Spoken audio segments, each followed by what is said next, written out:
8-Bit Dave coming at you from the 8-Bit office. Well, let's talk about some exciting news that had happened last week. And, it's kind of hard to know where to start, but Justin's son bought Steem Incorporated. So, I didn't know what to make of this at first. I've been thinking about it for a week. I've been following the discussions on Steem and also on Twitter. It's a subject where there's a huge amount of excitement floating around. There's all kinds of buzzwords being used, like, there's synergy and cross promotion, and the Tron army is going to be signing up for Steem accounts and all of this. And so I'm always a little bit reserved, and I tend to be somewhat contrarian. So, I looked around, started digging. What do the big whales have to say about this? I mean, those really large holders of Steem. And surprisingly, they're saying very little. Everybody's saying very little. I think part of the thing is there's not a lot of information out there as of yet. So everybody's kind of waiting to see what the details of this deal actually are. One of the things that is floating around and that I see a lot of is there was a Steem article written saying, well, Justin's son bought Steem Incorporated, the business. He didn't buy the Steem blockchain. Well, let's be honest. Is there a difference? Shall we pretend that the two aren't mutually codependent on each other, like bees and flowers? So, thinking about this, Steem is the brainchild of Dan Larimer. Well, if you haven't heard of him before, he's pretty much one of these serial creators. He's one of the early big creators of DPoS systems, or delegated proof of stake, which is what Steem is. And basically Dan Larimer, he's one of these guys that invents a project. He's there for a few weeks, fills his bags with coins, and then heads off to the next big project where he can fill his bag with coins again. And he's done this with BitShares, Steem. He created EOS. Now you don't hear from him anymore after filling his bags with $4 billion from an ICO. So, what's actually going on there, who knows? But he created this DPoS system, and this is going to make me sound like Tone Vase. But basically, delegated proof of stake is a lot more centralized than, say, Bitcoin. I mean, Bitcoin, anybody can fire up a node, no permission. You don't have to ask anybody. You can start mining. Same thing with Ethereum. Anybody can participate, and nobody has complete control over the network. While with delegated proof of stake, it's more like a federated network. So in the case of Steem, you have 20 people that control the whole network. And those 20 people are delegated or voted in, and they call them witnesses. And there's a whole bunch of technical jargon that I could bend your ear with. But, essentially there's a small group of people, they control the network. In Tron, there's 27. And it's also a delegated proof of stake system. And what it does is allow a certain amount of centralized control. So, you want to say, well, the Steem blockchain's separate. Well, turns out Justin is probably now the biggest single holder of Steem. So he gets a lot of voting power as to who the witnesses are. And so, the only way that would change is if all the other holders decided to fork it and then erase Justin's Steem and then move on as a separate chain. But I don't think there's really any appetite for that. Honestly, I think it would probably hurt both communities to some extent, but we still don't know exactly what all the details are. So the question remains, now that Justin's son is the biggest holder of Steem, what's he gonna do now that he owns Steem? what's he going to do with it? Well, I think the best thing to do is start by examining Justin Sun. Who is he? Well, he's, I'll provide a picture. This young millennial hipster who wears pants that are slightly too tight and likes to slick his hair back. But, you know, whatever, the look suits him. I'm not a fashion icon myself, so I guess I shouldn't mock others. And so personally, I first heard of Justin Sun back in 2017, actually.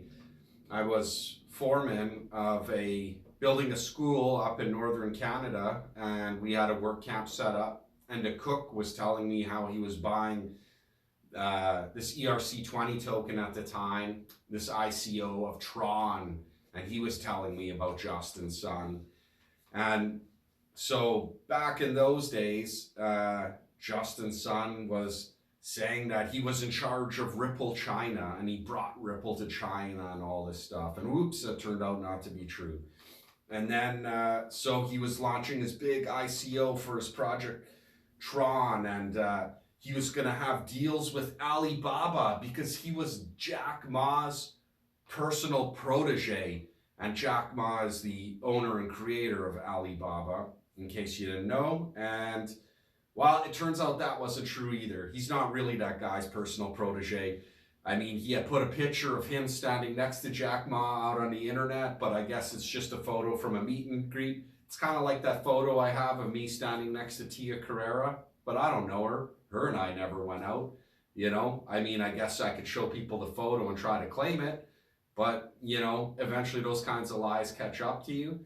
And that's what happened to Justin. It turns out he went to a school or something that had funding by Jack Ma. Like, he wasn't this, you know, in the guy's office bringing him his coffee, doing deals with him and learning from the master. So, you know, oops again, no deals with Alibaba and Tron. You know, Jack Ma had nothing to do with it. Later he comes out and, you know, I don't know what this Tron is, nor does he care. So, you know, again, whatever. And then, you know, Tron was supposed to be the next big Chinese Netflix, and it was going to have all this data and video and revolutionize the internet and all this kind of stuff. Well, you know, turns out that wasn't true either. Oops, wrong again. And then the guy at the labor camp, the cook who was buying the Tron, you know, he started getting crushed hard, just getting wrecked, because it turned out the whole Tron white paper plagiarized.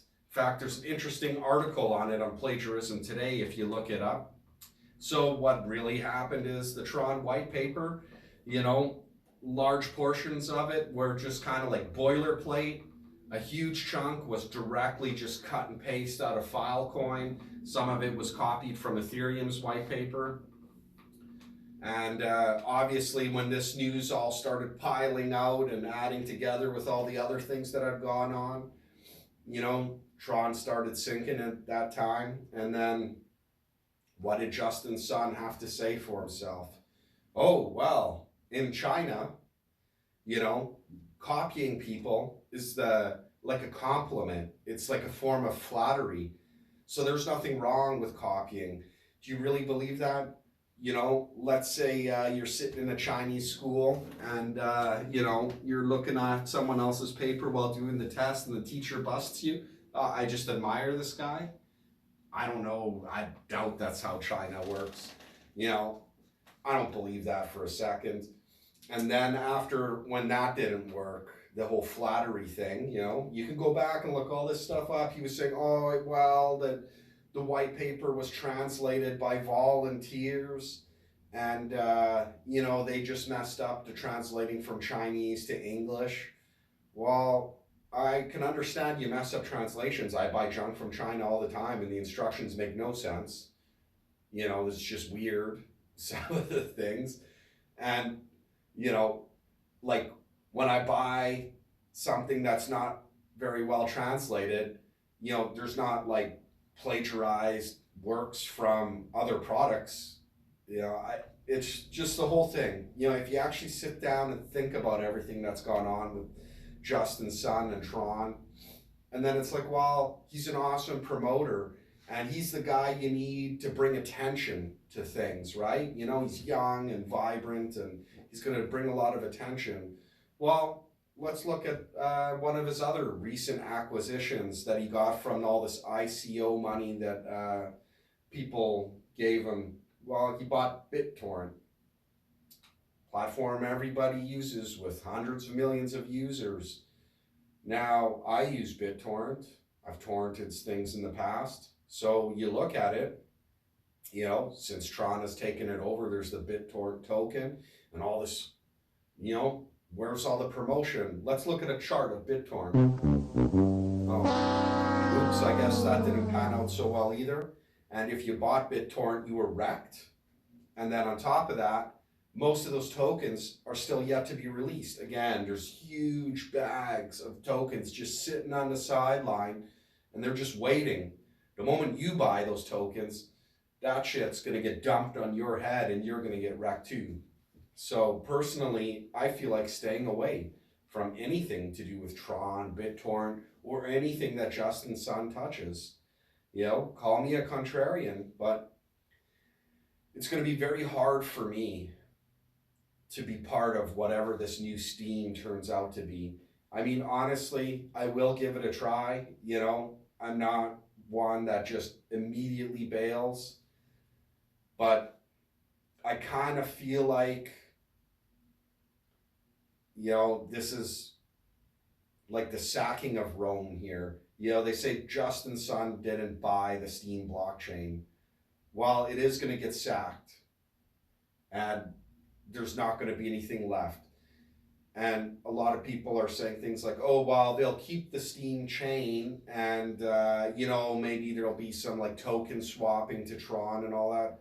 Guys, you obviously didn't read. In his Twitter, he said the Steem token will migrate over to Tron. Migrate. It's going to be moved. The Steem blockchain's done. It'll be finished. It'll just be a footnote in the past. Maybe there'll be a copy of it left on someone's hard drive after this is all done. And if you don't believe me, read Justin Sun's tweets yourself. There's no translation error in there. I promise you that. Just read it for what it is. And then if that isn't enough to convince you, Justin Sun recently bought an exchange, Poloniex. Well, check out their release. They're going to resume trading of the Steem token once it's 100% migrated over to the Tron chain. Is this even possible on a computer engineering point of view? And I think it might be. You know, they both have 3-second block times. So you should be able to transition Steem over onto the Tron blockchain. It's probably not going to have all the same bells and whistles that was built in to the Steem chain, but you know, it'll be a similar user experience where you can vote every 3 seconds and, you know, a quick response time. I don't see that changing. I just think we all really need to pause here and see what's actually going on. I'm not as optimistic as everybody else. And I mean, I just look at other things, you know, like BitTorrent. Has issuing a token helped anything? Is there more users? Did it bring waves of people into crypto? I feel like if you trust everything that's being told to you about Justin Sun, I feel like you're getting sucked in. You know, like the Camp Cook did back in 2017. He got sucked in by all this flashy marketing and buzzwords and, you know, all that kind of stuff. So honestly, I'm not really looking forward to this transition. I'm not going to bother dumping my Steem. I don't have a huge amount of it anyways. I guess I had always hoped that eventually Steem would continue to grow as its own chain. It has such a high TPS rate, transactions per second. I thought it could be a contender as a currency going forward. There's all kinds of dApps that were being built on it, so I was excited for the future of it. Apparently, the people over at Steem Incorporated weren't, so, you know, now we'll see what happens. And I'm going to sit back and watch this, and hopefully it doesn't turn into a dumpster fire. I wanted to edit this quick part in. Something I forgot to mention was part of Steem token being created on Tron is Justin was planning on having a bunch of giveaways to Tron holders. They just hand out free Steem. And so essentially what's going to happen is when they move the blockchain over to Tron, they'll take a snapshot or whatever, and they'll be able to manipulate that any way in which they want. It's kind of reminiscent of back when Z Classic merged with Bitcoin to create Bitcoin Private, and whoever created it, turns out they minted piles of coins for themselves. And Tron will be doing the same thing. They are going to be creating extra coins and using them as promotional giveaways. And anybody who understands anything about supply and demand, when there's more tokens and they're being passed out freely, do you think the extra inflation is going to be better for you, a past Steem user who worked really hard to make content or curate content? And somehow, I don't think so. Unless every one of those new Steem tokens passed out and created is used in the world's most exceptional promotional plan and with perfect publicity, somehow I doubt it. So that was my quick last thought. I kind of feel like it's the sacking of the Steem blockchain. Hence my thumbnail. I personally am not impressed, but I will say this, you know, if there's anybody from the Tron army watching and saying you're living in the past, man, okay, I'll be quiet to some degree, and I will, you know, dip my toe in slowly and try to give this a little bit of a chance, just because I don't have a choice. So today's one of the most beautiful days we've had in a February, and it's evening. It's time to go home. So have a good night.